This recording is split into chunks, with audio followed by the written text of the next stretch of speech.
안녕하십니까. 자유통일당 법률대리인 구주화 변호사입니다. 자유통일당이 이번 국회의원 비례대표 선거에 대해서 투표용지 및 투표함 증거보전 신청을 하기로 했습니다. 지금 제가 신청서를 작성하고 있는 중이고요. 증거보전 신청 후에 선거 무효소송도 제기할 예정입니다. 자유통일당이 이번 선거에 대해서 법적 조치를 하게 된 이유는 크게 두 가지인데요. 첫 번째로 자유통일당이 선거 직전 여론조사에서 리얼미터에서 5.9%, 고성국TV 조사 결과 6%의 지지율을 보였고 약 2, 3주에 1%씩 계속 지지율이 상승하는 도중이었습니다. 그런데 실제 개표 결과는 2.2%가 나와서 약 3분의 1토막밖에 안 나왔습니다. 매우 비상식적인 결과였고 이렇게 득표율이 많이 떨어진 정당은 자유통일당밖에는 없었습니다. 자유통일당보다 지지율이 낮거나 비슷했던 개혁신당의 경우에는 비례투표로 2석을 얻었습니다. 막판에 보수 결집으로 자유통일당 투표율이 많이 빠졌다고들 하는데요. 개혁신당의 득표율이 그다지 많이 빠지지 않은 것을 보면 이 논거는 설득력이 그렇게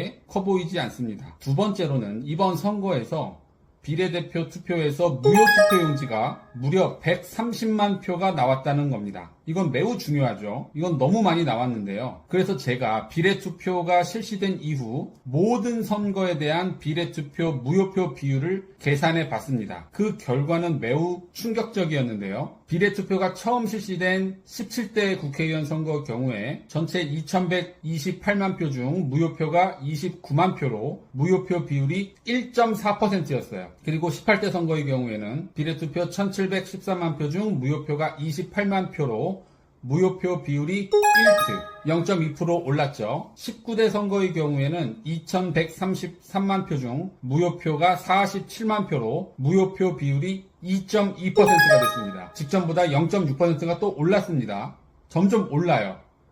20대 선거의 경우에 2376만 표 중 무효 투표 비율이 67만 표로 무효표 비율이 2.8%로 또 올라갑니다. 직전보다 0.6%의 무효표 비율이 더 올라가는 거예요. 그리고 문제가 됐던 지난 4.15 총선 비례투표 2789만 표 중 무효표가 무려 122만 표로 무효표 비율이 4.3%가 됩니다. 직전 선거보다 무효표 비율만 1.5%가 오른 거예요. 2.8에서 4.3%로 엄청나게 올라갔죠. 그리고 이번 선거 22대 선거에서는 어땠을까요? 비례투표 2834만 표 중에 무효표가 약 131만 표로 무효표 비율이 4.6%로 더 올라갑니다. 지난 4.15 때 4.3에서 이번에 4.6으로 무효표가 더 올라가요. 왜 무효표가 점점 올라갈까요? 매우 납득하기 어려운 일입니다. 이번 22대 선거의 경우에 최초인 그 17대 선거 비례대표가 처음 실시된 17대 선거보다 무효표 비율이 무려 3배 이상 올라갔어요. 1.4%에서 지금 4.6%까지 올라갔습니다. 무효표는 의도적으로 하지 않는 한은 거의 나오기 어려운 표예요. 단순히 투표 용지가 길다고 해서 많이 나올 수 있는 게 아닙니다. 왜냐면 아래쪽에 찍는다고 해도 어차피 똑같은 모양의 네모칸에다가 찍는 거기 때문에 투표용지가 길다고 해서 무효표가 3배 이상 더 나올 이유가 없는 거예요. 그 130만 표는 도대체 어떤 표였는지 너무너무 궁금하고요.